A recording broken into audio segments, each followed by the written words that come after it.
네, 오늘 제가 여러분하고 그 인간 박정희를 한 1시간 조금 넘게 이제 대화를 할 생각인데요. 가급적이면 여러분들 의견도 많이 제가 듣겠습니다. 이게 박정희라는 사람이 1917년 11월 14일 대구에서 났죠. 그 태어난 때가 식민지로 전락해서 7년째 되던 해입니다. 그리고 그 후에 이제 해방이 한 20여 년 있다가 됐으니까 박정희, 소년 박정희, 청년 박정희는 내내 식민지 시대에서 이제 사는 셈인데, 저는 식민지에서 살아본 적은 없어서 솔직히 잘 모르겠어요. 그런데 이제 좀 상상을 해보면 식민지라고 하는 게 그게 기본적으로 이 2등 국민 취급받고 하등 국민 취급받으면서 사는 시대 아닙니까? 그리고 그런 시대에 태어나서 무슨 꿈을 가질 수 있었으며, 무슨 희망을 가질 수 있었으며, 무슨 즐거움이 있었겠으며, 무슨 행복이 있었겠나 싶어요. 나라를 잃은 그 서름에 끊임없이 그 일제의 식민 정치가 현장에서 또 학교에서 마을에서 이렇게 벌어지고, 학교 선생들이 헌병 칼 차고 다니면서 우리말 쓰면은 막 잡아가고 뭐 혼내고 했던 그런 시대를 살아낸 거거든요. 박정희뿐 아니라 그 시대를 살았던 우리의 아버지, 할아버지 세대에게 도대체 어떤 일상의 즐거움과 희망과 그런 것들이 있었겠나 싶어요. 그런 시절을 이제 10대, 20대를 보내요. 그 시대에 그 박정희가 선택한 거는 이제 교사가 되는 길이었는데, 그래서 20살 때 교사가 돼서 문경에서 이제 아이들을 가르치는데, 이거 한 3년 만에 때리칩니다. 때리치는 과정을 보면 학교에서 애들을 가르치는데 20살 청년이 그래도 식민지에서 뭔가 의미 있는 일, 공적인 일이라고 하는 걸 찾아서 교사가 됐어요. 당시 교사 되는 게 쉬운 일은 아니었을 텐데, 그냥 교사가 됐어요. 그래서 학교에서 아이들 가르치는데, 그 학교에서 같은 선생들이지만, 같은 교사들이지만, 일본인 교사들이 어쨌든 더 세고 더 지위도 높고 헌병 일본도 차고 다니면서 아이들을 막대하고 한국 조선어 쓰는 거를 못하게 하고 막 이러는 과정을 보고, 또 아이들이 부당하게 일본인 교사들한테 학대당하는 걸 보고 여러 번 달려들고 항의를 하고, 그러다가 끝내 그만두거든요. 그러니까 뭐 대단한 무슨 독립운동을 했다고까지 할 건 없지만 20대 초반에 그 정말 젊은 혈기로는 도저히 감내하고 참아낼 수 없는 그런 어떤 치욕스러운 생활이 한 3년간 계속됐다고 저는 느꼈어요. 그래서 결국은 집어 던집니다. 식민지 시대에 그래도 제일 잘 나가는 이 직장이 교사였을 텐데, 그걸 그냥 미련 없이 집어 던지고 기약 없이 국문의 길로 들어서는 거예요. 저는 이제 선친이 60 되던 해에 돌아가셨어요. 고엽죄로 돌아가셨어요. 6.25 전쟁 때 학도군으로 고등학교 2학년 다니다가 부산에서 6.25 전쟁 때 학도병으로 군에 입대하셨고, 전쟁통에 중공군 포로도 되고 탈출하다가 총도 맞고 하여튼 9.4일생으로 살아남아서 전쟁이 끝난 다음에 다시 돌아와서 고등학교 생활을 하려니까 너무 막막하고 깝깝하고 하기 싫고, 그래서 그 길로 이른바 말뚝을 박았다 그러더라고요. 그래서 내처 그냥 직업군인의 길을 걸어가셨어요. 갑종이라는 단기 간부 양성 코스에서 갑종 46기로 소위 인간을 하셨어요. 근데 뭐 무슨 백이 있는 것도 아니고 육사도 아니고 그렇잖아요. 그래서 그 과목, 전공을 선택하기를 당시에 최신 과목 화학이라는 걸 선택했다고 합니다. 당시에 이제 2차 세계대전 끝날 무렵에 화학전이 막 새로 시작이 되고 이러면서 화학이 요즘 같으면 핵무기 같은 그런 신종 무서운 무기였던 때니까 그 화학을 선택을 했대요. 그 화학이 어떤 건지도 잘 모르고. 그래서 화학 장교로서 평생 군문에 계셨어요. 그래서 1960년대는 휴전선에 저쪽에 북한의 무장공비들이 시도 때도 없이 들어오고, 정규군이 들어와서 우리 경비병들 목 베어가고 뭐 그런, 우리도 보복으로 또 북한에 가서 목 베어오고 막 이랬던 때인데, 그때는 이제 5월이 시작되면은 풀과의 전쟁이 시작됐다 그래요. 하도 풀이 빨리 자라서, 풀이 자라면 전방 초소의 경계가 시야가 가려지기 때문에 굉장히 위험해지니까 풀이 자라는 족족 쳐내야 되는데, 그거 제초 작업을 하면 저쪽에서 딱 겨냥하고 있다가 저격병들이 그 풀배는 제초 작업하다가 많이 상했다는 거예요. 우리 쪽도 마찬가지지. 그런데 60년대 말에 정말 혁명이 나가지고 뭘 뿌리니까 풀이 다 죽더라는 거야. 그래서 그 제초제를 집중적으로 살포하면서 휴전선의 그 풀들과의 전쟁에서 아주 완성을 거뒀다는 거예요. 그 부대를 지휘했던 사람이 제 선친이세요. 화학부대장으로. 그래서 그 풀과의 전쟁에서 압도적인 위력을 발휘한 그 제초제를 가지고 월남을 가서 월남 밀림에다가 헬기에서 그냥 쏴대고 이러면서 그 참전을 하셨어요. 그게 고엽제였습니다. 저도 어릴 때 제 아버지 화학부대에 가끔 놀러 가면 뭐 흰 밀가루 같은 거를 가지고 뭐 제가 놀기도 하고 그랬어요. 먹지는 않았어, 다행히. 그게 고엽제였어요. 그 고엽제로 결국 돌아가셨어요. 그런데 그 예순에 돌아가셨는데 돌아가실 때까지 아버지는 저한테 굉장히 어려운 분이었어요. 비록 뭐 대학원 나오고 박사딴 저보다는 학력이 한참 처지지만 그렇잖아요. 고중퇴 아니야. 고등학교 중퇴. 그리고 몸도 저보다 작아요. 한 168cm쯤 되실까? 근데 하여튼 제 앞에만 서면 막 거대한 산처럼 그런 거야, 아버지가. 그래서 무슨 얘기할 거 있어도 제대로 말도 잘 못하고 쭈삣쭈삣하고 아버지가 어쩌다 부르면은 잽싸게 뛰어가서 무릎 꿇고 탁 안고 뭐 이제 그런 아버지와 제가 이렇게 관계를 맺고 지내다가 그러니까 별스러운 대화도 거의 못한 거죠. 그러다가 이제 가셨어요. 그런데 아버지가 고엽제로 돌아가시기 얼마 전에 이제 군문을 그만두시고 중령으로 예편하시고 뭐 이런저런 사업을 하시다가 이제 실패도 겪고 이러면서 어느 날 제가 아버지의 뒷모습을 보게 됐어요.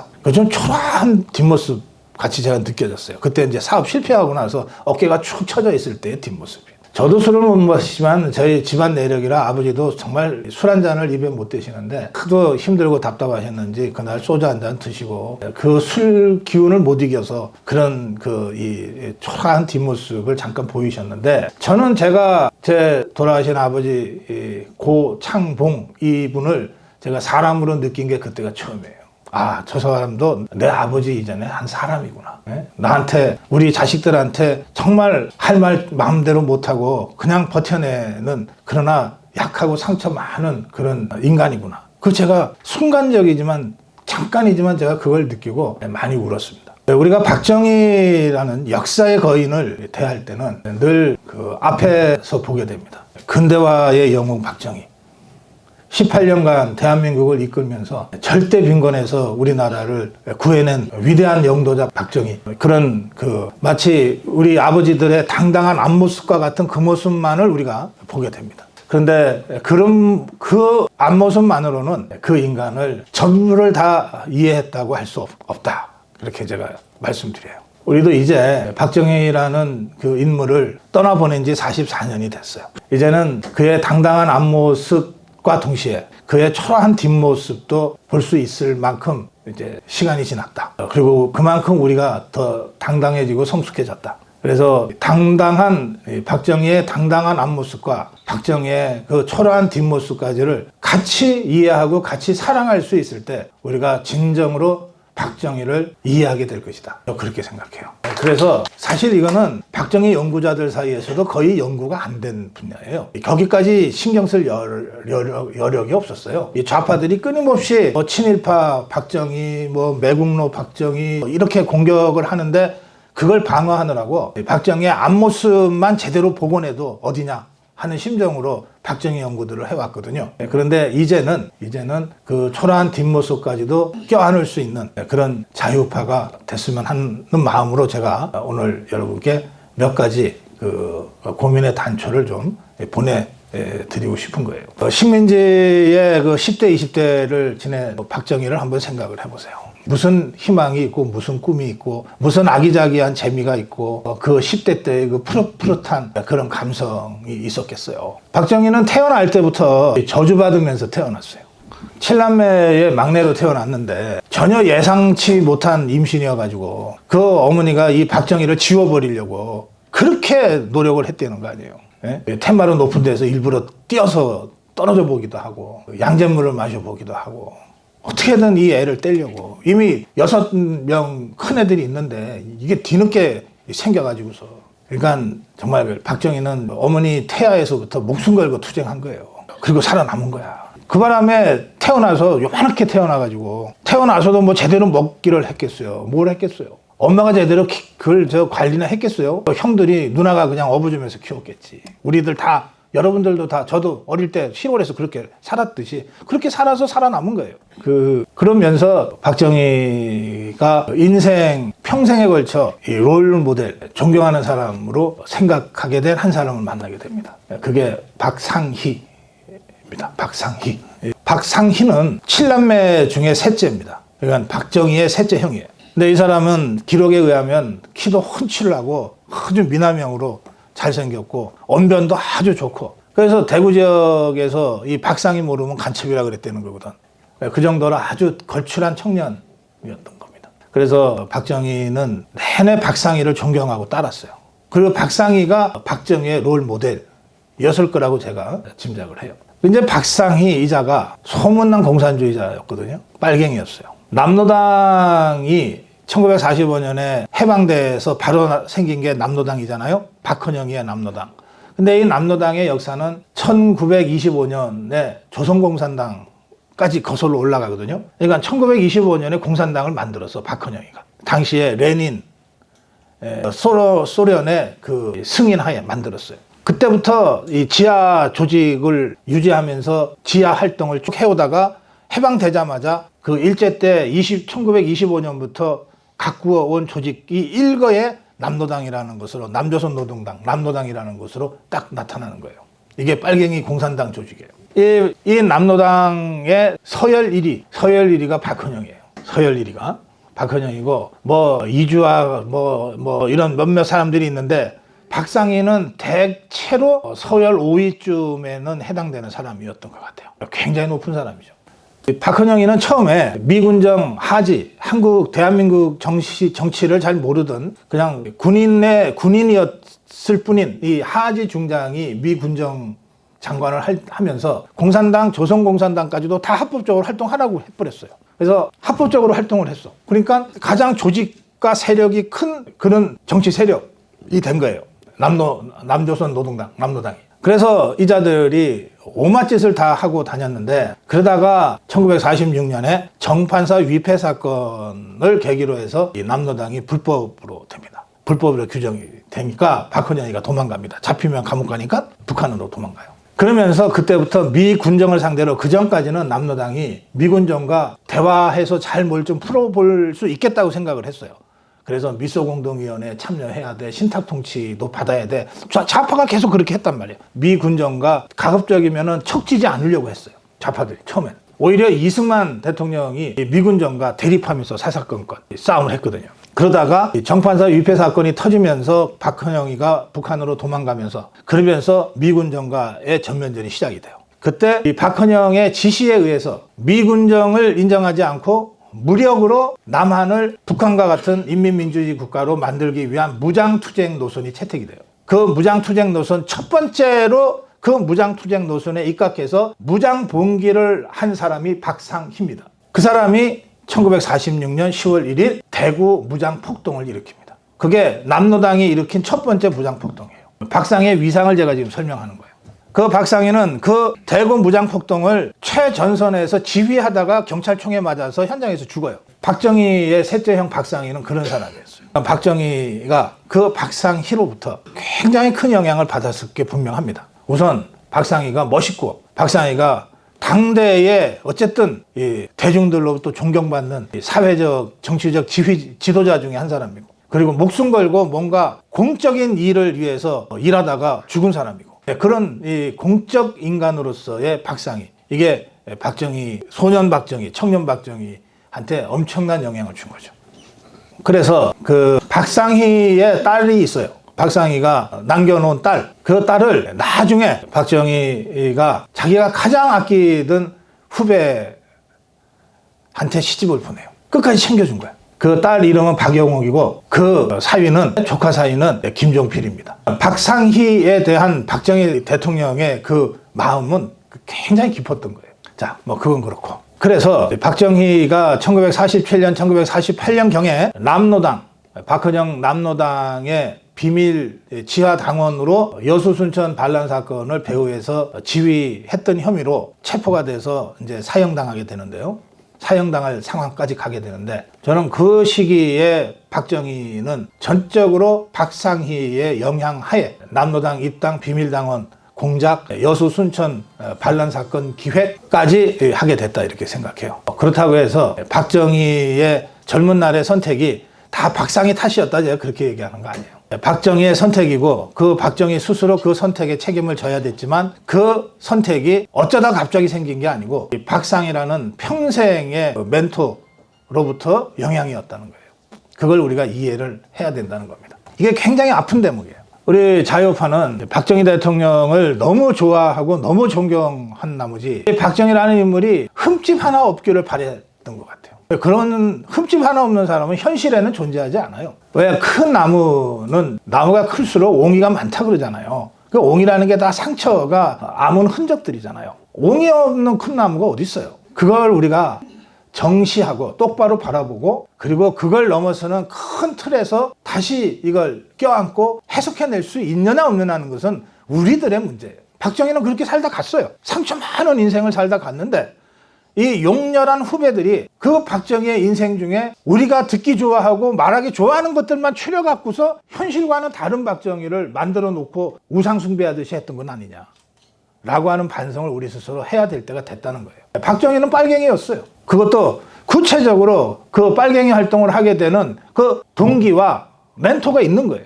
그 동기는 그게 뭐든 좀 공적 활동을 하고 싶다는 거예요. 그리고 자신의 평생의 멘토였던 박상희를 따라 남로당 활동을 하게 된 거예요. 그렇게 해서 이제 사형당할 위기에 처합니다. 그런데 실제로 사형 선고를 받고 나서 당시 박정희를 가까이 알던 군의 동료와 선배들이 구명운동에 나서게 되는 거예요. 당시에 박정희는 사형 선고 받을 때 군인 신분으로 잡혔기 때문에 군법에서 사형 선고를 받은 거예요. 그거를 이제 동료와 선배들이 구명운동을 하게 되는데 구명운동을 했던 사람의 그 박정희를 죽이면 안 된다고 하는 주장은 똑같아요. 똑같아. 딱 하나. 이렇게 능력이 뛰어난 사람을 죽이면 우리나라에 너무 아깝다는 거예요. 그러니까 당대의 그 수많은 그 장군들이 하나같이 박정희는 뛰어난 사람, 죽이면 그 능력이 아깝다고 구명운동에 나설 만큼 이미 탁월한 사람으로 평가되고 있었던 거예요. 그 구명운동에 나섰던 사람이 직접 박정희를 잡아서 수사했던 방첩대장, 방첩대장도 있고 또 여러분들이 잘 아는 백선엽 장군도 있고 정도영 총장도 있고 뭐 그런 겁니다. 당시 최고의 그 군 지휘관들은 거의 예외 없이 박정희를 죽이면 우리 국가적으로 큰 손해다. 비록 잘못을 했으나 지금 반성하고 뉘우치고 있으니 살려서 기회를 주고 나라를 위해서 다시 크게 씁시다. 이게 이승만 대통령한테 탄원이 들어가요. 그러니까 이승만 대통령이 결단을 합니다. 이승만 대통령이 맞으면 요즘 말로 치면은 사명권을 행사해서 박정희를 풀어줘요. 감옥도 안 살려. 풀어주고 민간인으로 군에서 일하게 만들어요. 군속이 된 거예요. 군속으로 일을 하면서 박정희가 6.25 직전에 군속으로 군 첩보부대에서 일을 하면서 6.25 직전에 만들어서 제출한 보고서가 있어요. 거기에 보면 이게 좌파 활동을 했기 때문에 좌파들에 대한 그 정보나 좌파들이 어떻게 발상하고 움직인다는 걸 너무나 잘 아니까 김일성이하고 박헌영이가 어떤 식으로 기습 공격을 전면적으로 실시해서 어떻게 서울을 장악하고 어떤 식으로 한반도를 공산화하려고 한다고 하는 계획을 거의 본듯이 정보 분석을 해서 제출한 보고서가 있어요. 그 보고서는 거의 6.25 전쟁을 보고 난 다음에 쓴 것처럼 돼 있어요. 그 정도로 아주 정확하게 정보 분석을 합니다. 그리고 6.25 전쟁이 터졌고 장교들이 계속 죽어나가는 상황에서 다시 군에 복귀하게 됩니다. 그래서 자시 장군이 되고 소장까지 진급을 하는데, 그런데 한번 이 빨갱이였다고 하는 이 딱지는 쉽게 없어지지 않죠. 그래서 실력에 비해서 계속 진급이 늦어지는 거예요. 계속 진급이 늦어져서 만년 소장, 물론 이제 옷 벗게 생긴 상황이 됐어요. 그게 이제 5.16 쿠데타 전야 때의 상황입니다. 이전에 짧게 한 가지 짚고 넘어갈 거는, 그럼 이 사람이, 박정희라는 사람이 여수 순천 군사반란의 배후로 지목이 돼서 김창룡 특무대에 의해서 체포가 돼서 사형 선고를 받았던 그때 1949년쯤 되는데요. 이때 나이가 그러니까 32살쯤 되잖아요. 그러니까 이 사람이 이제 사형을 받은 거예요. 그리고 기록에 의하면 여기서 박정희가 심경의 변화를 일으켜서 자신의 남노당 좌익 활동을 반성하고 수사에 적극 협조해서 수십 명의 국군 내에 침투되어 있던 남노당 빨치산들을 체포하는 데 결정적인 역할을 했다. 그 공로로 목숨을 구했다. 이렇게 돼 있어요. 근데 이 부분은 맞으면 이 전문용어로 동지들을 팔아서 배신해서 목숨을 구했다는 얘기가 되는데, 저는 그런 주장이 있으나 좀 더 사실 확인은 해봐야 된다고 생각하고 별로 저는 그런 주장에 신빙성을 크게 부여하지 않습니다.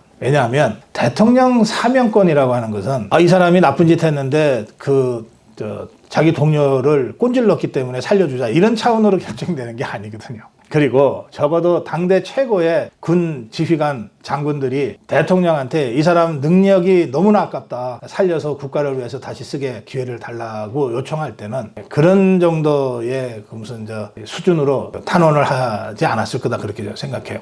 이 부분은 우리 학계에서 좀 더 내밀하게 조사해 들어가야 될 부분입니다. 근데 어쨌든 이 일련의 과정을 거치면서 청년 박정희는 공산주의에 대한 입장 정리를 이제 확실하게 했던 것 같아요. 이게 굉장히 중요해요. 공산주의자였고 실제로 여수순천 반란 사건을 기획했던 핵심 비밀 당원으로서 이 공산주의와 그 20대 후반 30대 초반 그 어느 지점에선가 공산주의와 결별하고, 그리고 정체성을 확실하게 자유민주주의 쪽으로 세워서 새로운 인생을 시작한 겁니다. 이 부분은 박정희의 연대기나 전기작가들이 꼭 나중에라도 밝혀내야 될 부분이라고 생각해요. 일단 여기는 숙제로 남겨두겠습니다. 근데 확실히 정리됐다고 하는 것은 제가 자신있게 얘기할 수 있는 것이 이런 일이 있었거든요. 61년에 이제 쿠데타로 정권을 잡았어요. 그리고 대통령이 됐는데, 그때 김일성이가 저 박정희 그 형이 박상이라고 있는데, 그리고 한때 빨갱이 우리 쪽에서 그 비밀 당원으로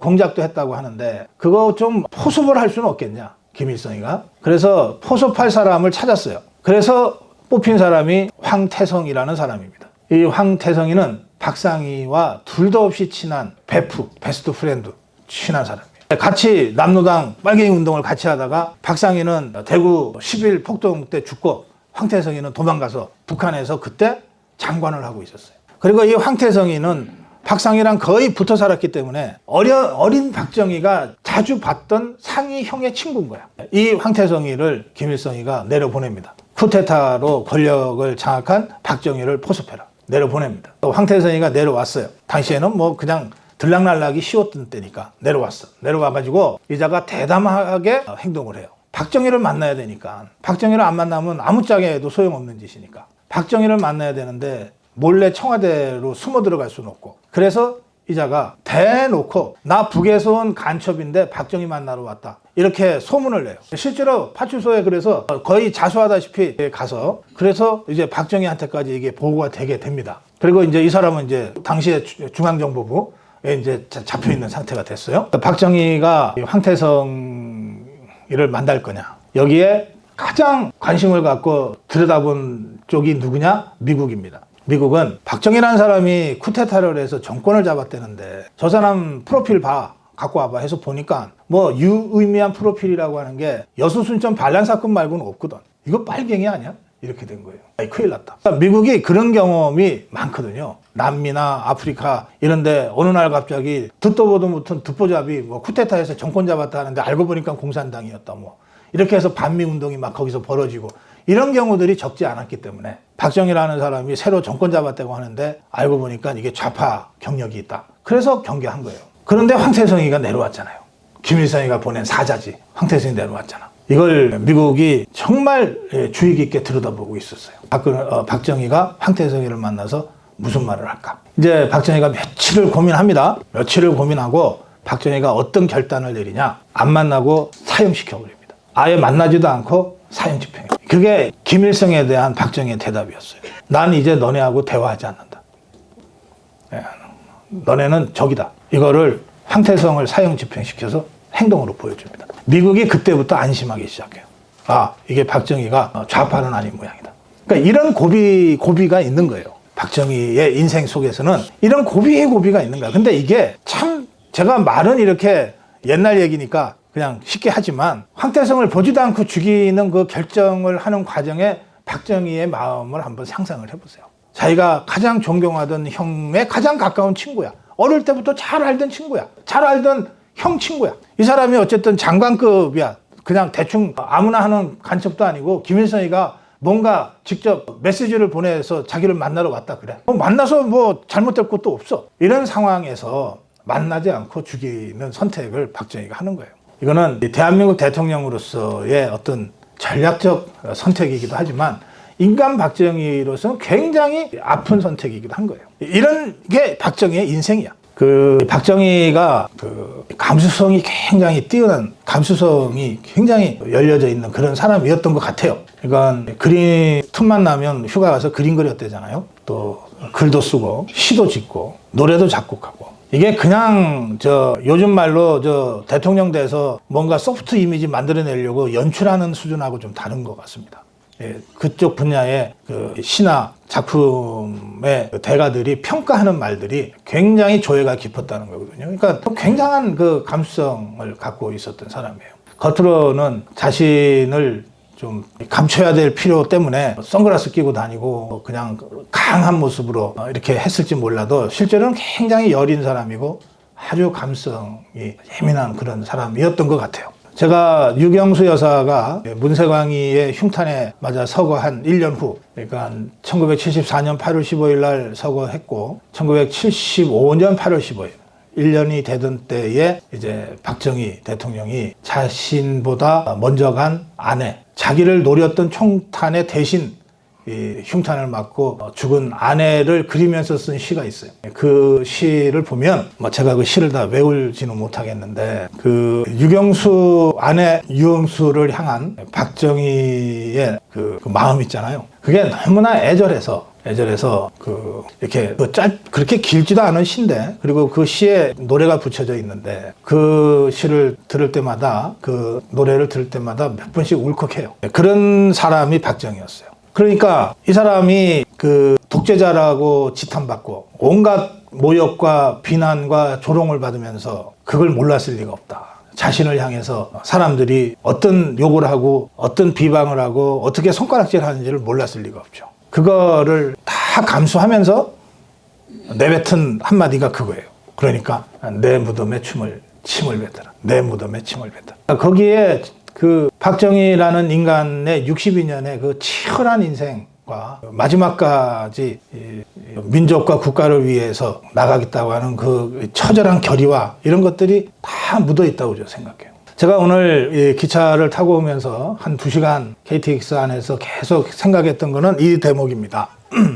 이제 아산만 사교천에서의 마지막 행사 후에 헬기를 타고 청와대로 돌아간 박정희 대통령이 1979년 10월 26일 저녁 7시 45분경에 이제 청와대 바로 옆에 있는 안정가옥이죠. 예, 궁정동 안정가옥에서 저녁을 먹고 술을 곁들여서 저녁을 먹다가 김재규의 흉탄에 맞아서 이제 서거하셨는데, 그때 그 자리에 있었던 사람들의 나중 증언에 따르면 먼저 김재규가 총을 쏴서 총을 맞고 나서 박정희 대통령이 바로 즉사하지 않고 주위에서 이렇게 달려드니까 나는 괜찮아 했다는 거거든요. 나는 괜찮아. 근데 이제 저는 이거를 그냥 별 의미 없이 들어 넘겼는데, 제가 박정희보다 한 3년을 더 살고 있습니다, 지금. 제가 올해 65세예요. 한 62년, 63년 이렇게 살아보니까 박정희라는 사람이 마지막 총을 맞고서 한 이 한마디가 그냥 들리지가 않는 거예요. 자, 저보다도 다 선배들이신 것 같아요. 여기 저 선배들도 많이 계시고. 그런데 여러분들, 나는 괜찮아라는 말 평생에 여러 번 쓰셨죠. 누가 걱정하면 난 괜찮아. 우리 식구들 먼저 챙겨. 난 괜찮아. 우리 애부터 챙겨라. 난 괜찮아. 우리 어머니부터 챙겨. 어떻게 보면 말이에요. 여러분이나 저나 대한민국 남자들이 제일 많이 쓰고 있는 말이 나는 괜찮아인 것 같아. 야, 난 괜찮아. 절대 빈곤 시대를 살면서 아버지한테는 어떻게든 이 보리쌀 좀 덜 들어가 있는 밥 한 그릇 따뜻하게, 그리고 계란 프라이라도 하나 좀 올리려고 엄마가 애들 막 눈치밥 줘가면서 이렇게 하잖아. 그때 아버지가 한 몇 술 뜨다 말고 슬며시 내려놓거든. 밥그릇을 옆으로. 야, 난 괜찮아. 이게 우리가 지난 70여 년의 한국 현대사를 온몸으로 껴안고 부둥켜 안고 이겨온 그 아버지들의 마음이에요. 저는 이 박정희라는 사람이 죽음에 이르러서까지 그런 마음으로 살다 갔다. 그렇게 제가 느꼈어요. 그래서 도대체 이 박정희는 뭘 위해서 저렇게 평생 난 괜찮아 하는 심정으로 살아왔을까? 이걸 다시 한번 생각해 봤어요. 박정희가 뭘 위해서 저렇게 평생 내 무덤에 침을 뱉으라는 각오로 나는 괜찮아를 연발하면서 살아온 건가? 두 가지입니다. 두 가지. 절대 빈곤에서 좀 벗어나자. 우리도 좀 가난해서 좀 벗어나자. 이겁니다. 이거는 정말 태어날 때부터 어머니 그 복중에 있을 때부터의 이 가난과의 투쟁이 박정희 인생을 관통하고 있는 거예요. 가난과의 투쟁에서 좀 우리가 이겨보자. 절대 빈곤에서 이겨보자.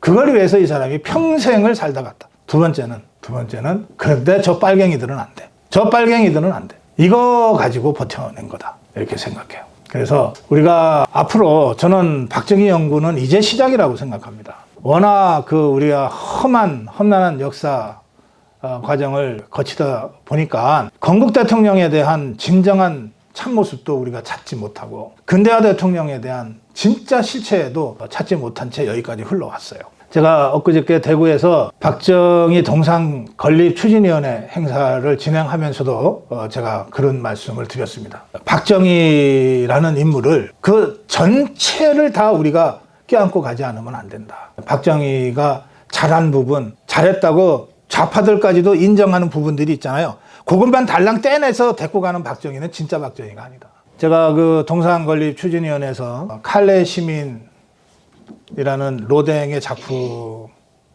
제가 말씀을 드렸는데 그 얘기를 마지막으로 잠깐 하면서 오늘 강연 제 말씀을 줄이겠습니다. 1300년대, 1400년대 그때인데요. 영국하고 프랑스가 120년간 전쟁을 했어요. 그걸 100년 전쟁이라고 역사에서 부릅니다. 그 100년 전쟁 중에 영국의 에드워드 3세라는 왕이 프랑스의 해안 도시 칼레를 포위를 해요. 근데 이 칼레 시민들이 죽자고 달려들면서 11개월을 버텨. 성 하나가 11개월을 버티니까 전선 전체를 지휘하기가 어려워지잖아요. 손해가 막대하게 발생했어요.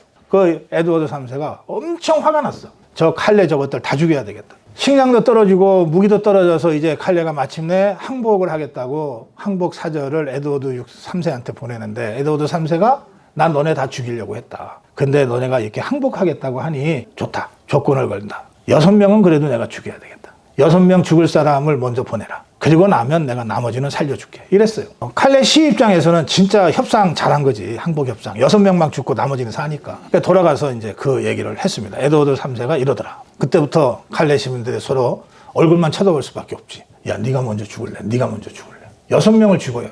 6명이 죽어야 되는데. 그래서 제일 먼저 내가 먼저 죽겠다 하고 나선 사람이 칼레의 가장 부자인 피에르라고 하는 사람입니다. 생피에르라는 사람이 내가 죽겠다 나섰어요. 그러자 뒤를 이어서 당시 칼레 시장도 나도 같이 죽겠다. 이렇게 해서 6명의 자원자가 이제 생겼어요. 결국 이 이야기는 해피엔딩으로 끝납니다. 임신 중이었던 에드워드 3세의 왕비가 우리 아기를 위해서라도 이 사람들 살려주세요. 애원을 해서 이 사람들 다 살려줘요. 그리고 해피엔딩으로 끝나는데 이제 칼레 시민들은 그때 내가 죽겠다고 나섰던 그 6명의 영웅을 한시도 잊지 않고 기려왔던 거예요. 그래서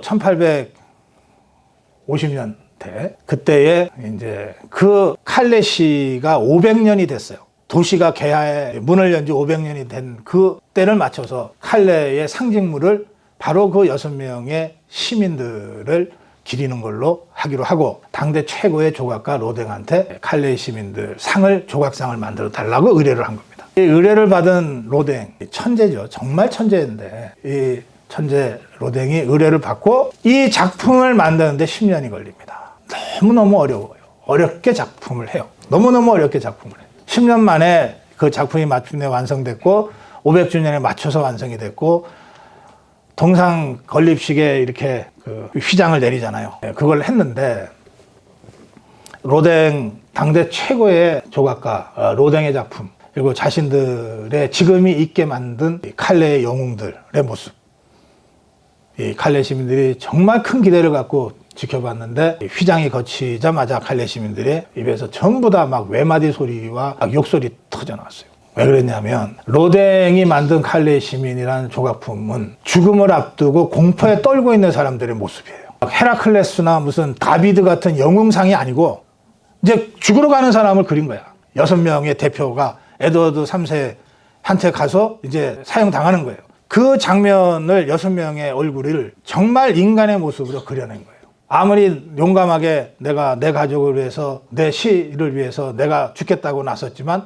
죽음은 두려운 거거든. 그 죽음이 1시각 앞으로 30분 앞으로 10분 앞으로 다가오고 있는 그때의 그 6명의 그 약한 모습, 번민하는 모습, 이런 모습들로 칼레 시민이라는 조각상이 그려져 있어요. 로댕 박물관에 가면 그 칼레 시민이라는 작품을 보실 수가 있습니다. 저는 칼레 시민 작품을 보기 위해서 일부러 파리를 한 2번인가 더 간 적이 있어요. 잘 발걸음을 떼지 못할 정도의 아주 충격입니다. 근데 이게 사람 아니냐는 생각이 들어요. 이게 사람 아니냐. 죽음 앞에 약해지지 않는 건 사람이 아니다. 그게 아무리 의로운 죽음이라도, 아무리 명분 있는 죽음이라도 죽음 앞에서 인간은 약해질 수밖에 없는 존재다. 그걸 속이면 안 된다. 그 약함이 있기에 그들의 행동이 영웅적일 수 있는 거다. 만약에 불사신이 있다면 그 불사신이 나 대신 죽을게 하는 게 무슨 대단한 이야기거리가 되겠냐. 약하디 약한 인간이 그 마지막 자신의 생명까지 던져서 자신의 조국과 자신의 가족을 살리겠다고 했던 그 용기가 비로소 인간을 인간답게 만드는 것이다. 칼레 시민은 그 점에서 용기를 실천한 사람들이다. 이게 로댕이 얘기하고 싶었던 거고, 그 이후에 칼레 시민들도 그 로댕의 작품에 그 메시지를 받아들이면서 지금은 누구보다도 칼레 시민이라는 작품을 사랑하게 됐다고 합니다.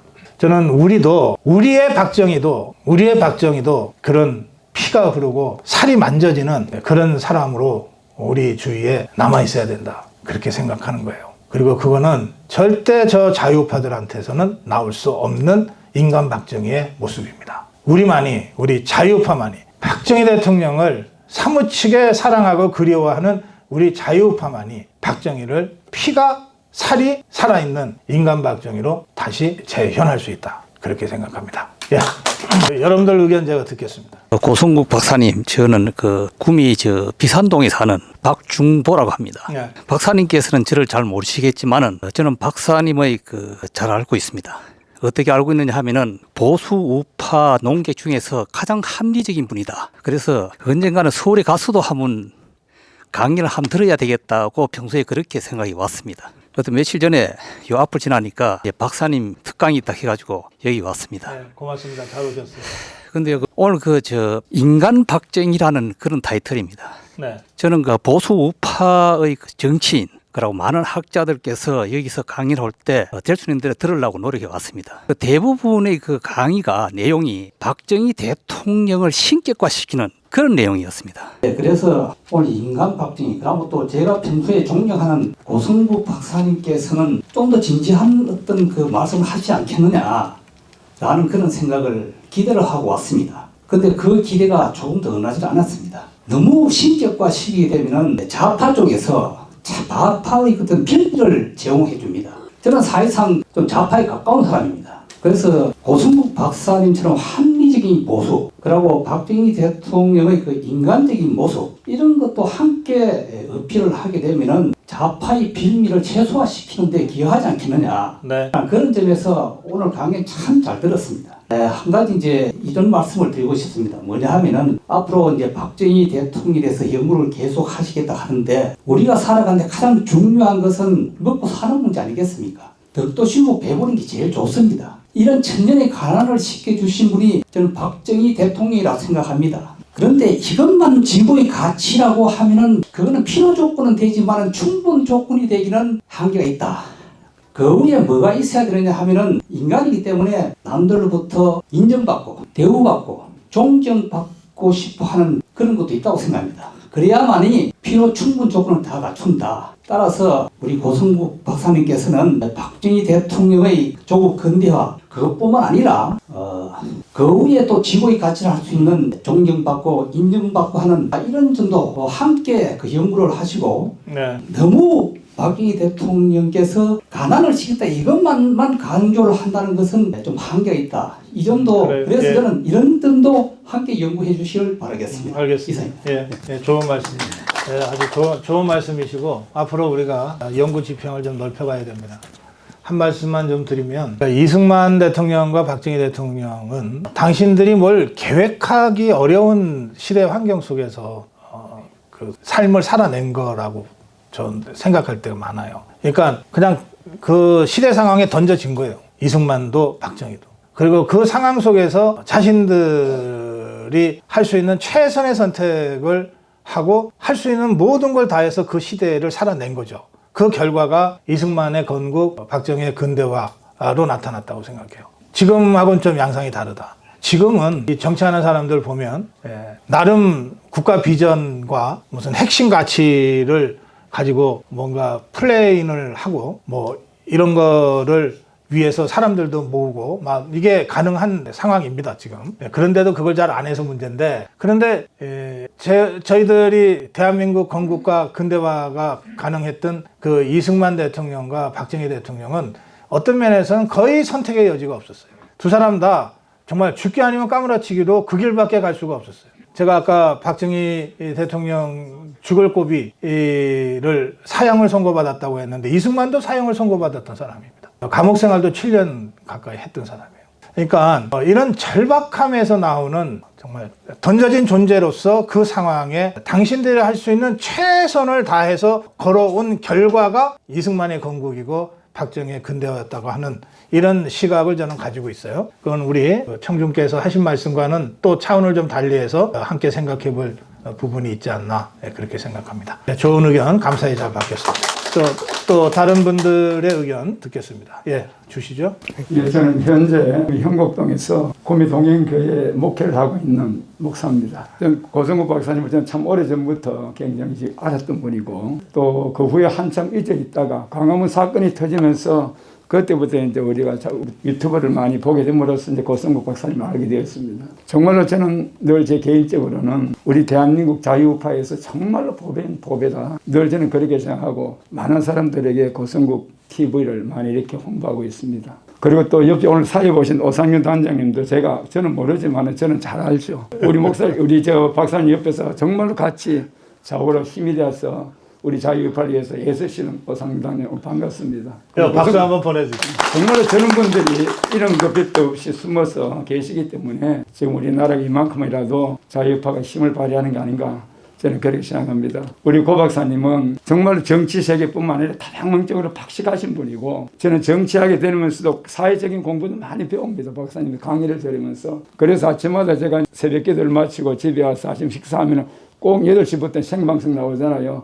듣고 옆에 같이 아내하고 같이 듣고 있는데 아내가 고 박사님들 잘 모르시기 때문에 오늘 실질적으로 와서 한번 보자. 그러시구나. 예. 잘 오셨습니다. 그래서 같이 이제 오늘 동행을 했습니다. 앞으로도 우리 자유우파 정치 세계에서 우리 고 박사님을 무시할 수 없는 분이기 때문에 그 행하는 모든 일거수일투족이 굉장히 힘이 될 것 같습니다. 여러분 고성국 TV 많이 구독자로 여러분 꼭 하세요.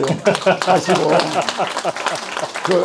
지금은 1만 그거 옷에 모집 안 하시던데 거기 하시고 안미고 회원들도 가입하시고 저는 안미고가 뭔지는 모르지만은 거기 나도 가입을 해야 되겠다 싶은 생각도 있긴 합니다. 어찌든지 우리가 구미에서는 우리 고성국 박사님 잊지 마시고 아마 이 지역에 본부장님 계신지 저는 알고 있는데 같이 힘을 합해서 우리 고 박사님 앞으로 큰일 할 수 있도록 우리 힘찬 격려 박수 한번 고맙습니다. 감사합니다. 예, 우리 목사님이 아주 좋은 말씀 해주셔서 제가 우리 오상종에 대해서 짧게 한 말씀 드릴 수 있게 됐네요. 저는요, 문재인 종북 주사파 정권과 지난 5년간 가장 치열하게 투쟁해온 사람들, 정말 목숨 걸고 투쟁해온 사람들은 그에 상응하는 정당한 발언권을 가져야 된다고 생각해요. 역으로 얘기하면 정말 치열하게 목숨 걸고 싸운 사람들에 비해서 그렇게 종북주사파 정권하고 종북주사파 세력하고 대차게 싸운 것 같지도 않은데 장관이니 국회의원이니 대통령 비서니 하는 이른바 높은 자리에 가 있는 사람들은 다 무임승차하고 있는 사람들이다 그렇게 생각합니다. 이거 바로잡아야 됩니다. 그걸 바로잡지 않고서는 제대로 된 공천이라고 할 수 없어요. 제대로 된 인사라고 할 수 없어요. 그래서 제가 3년 전에 황교안이 대표를 할 때도 제가 다른 거는 양보해도 이거는 양보 못하겠다고 하면서 세 사람 중에 최소 두 사람은 국회 진출을 시켜야 된다고 제가 주장을 했다가 받아들여지지 않아서 사이가 많이 멀어졌는데, 그때 제가 추천한 세 사람이 누구냐면 우리 자유대한호국단의 오상종, 그리고 지금도 용산에서 집회하고 있는 김상진, 그리고 광화문 집회 때마다 정말 목이 터져라 좌파 싸우는 손상대, 이 세 사람 중에 두 사람을 국회에 집어넣는 것만으로도 국민의힘이 진짜 필요할 때 싸울 수 있는 그런 강력한 전투적 정당이 될 수 있다. 국회의원이 하는 자리는 여기 우리 김영식 의원도 계시고 의정활동 아주 활발히 하고 계시는데, 사실 작심하고 하겠다 그러면 엄청나게 많은 일을 할 수 있어요. 우리 같은 사람 100명이 집회 집단적으로 단식해도 신문에 한 줄도 안 나는데, 국회의원이 한 일주일만 어디 국회 본관에서 단식한다 그러면 정치면에 올라와요. 그 정도의 영향력이 있어요. 헌법기관이라고 하는 게 간단한 얘기가 아닙니다. 그래서 국회의원 출세를 원하는 사람들은 아니지만, 저는 우리가 종북주사파와 투쟁을 앞으로 계속 하기 위해서라도 저런 전투력이 있는 자유우파 활동가들을 최대한 많이 의회라는 합법적 공간에 보내서 투쟁하게 만들어야 된다, 그렇게 생각하고 3년 전에 제가 그걸 주장했으나 관철시키지 못했는데, 저는 이번에도 내년 4월 총선에 어떤 형태로든 그런 우리 자유우파 활동가들과 전사들이 최대한 많이 국회 진출해서 활동하는 모습을 보고 싶습니다. 여러분들 힘을 모아주시기 바랍니다. 또 다른 의견 듣겠습니다. 없으시면 마무리해도 될 것 같아요. 저는 지금 4시 반부터 또 다른 모임에 현안과 관련된 특강을 해야 되기 때문에 제가 여러분들 질문과 의견을 막 쥐어짜듯이 그렇게 강요하지는 않겠습니다. 그리고 사실은 제가 한 30년, 40년 가까이 박정희라는 역사의 인물을 화두 삼아서 지금 계속 생각하고 있거든요. 제 석사 논문이 유신체제의 성립과 붕괴 과정입니다. 고려대학교 석사 논문이. 그러니까 박정희가 제 석사 논문 주제예요. 그 후로 박정희라는 이 화두는 한 번도 제 머리에서 떠난 적이 없어요. 한 40년 넘었습니다. 그러니까. 그러면서 박정희가 살아낸 62년 정도를 살고 보니까 이제 저도 비로소 인간 박정희, 이 박정희의 뒷모습도 봐야 된다는 생각을 하게 된 것 같아요. 박정희 연구는 그동안 정면에서 바라보는 근엄한 박정희 밖에 없었다고 저 생각해요. 그래서 늘 불완전한 박정희고 반쪽짜리 박정희였습니다. 정말 다가가서 껴안고 싶고 등 두드리고 싶고 아이고 얼마나 고생했노 하고 싶은데 그렇게 하기 어려운 그런 박정희였는데, 이제 그렇게 박정희를 외롭게 두면 안 된다고 저 생각해요.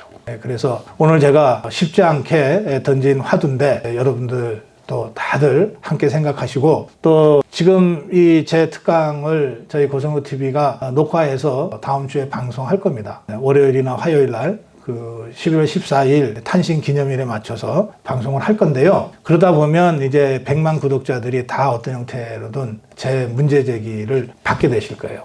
그러면서 박정희 바로 알기, 정말 그냥 아는 게 아니라 박정희 사랑하기, 이런 차원으로 박정희 대통령에 대한 추모가 국민적으로 퍼져나가기를 바랍니다. 오늘 특강 여기서 마무리합니다. 고맙습니다.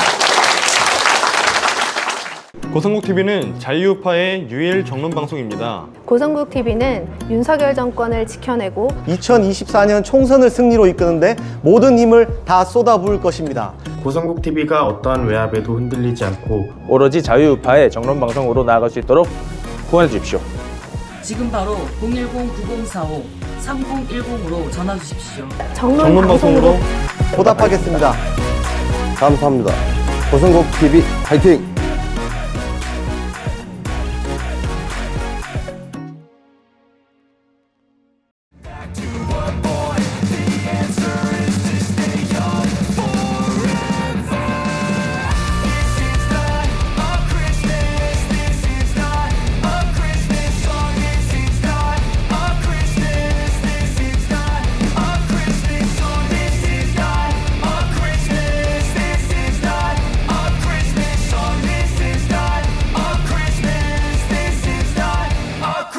Song.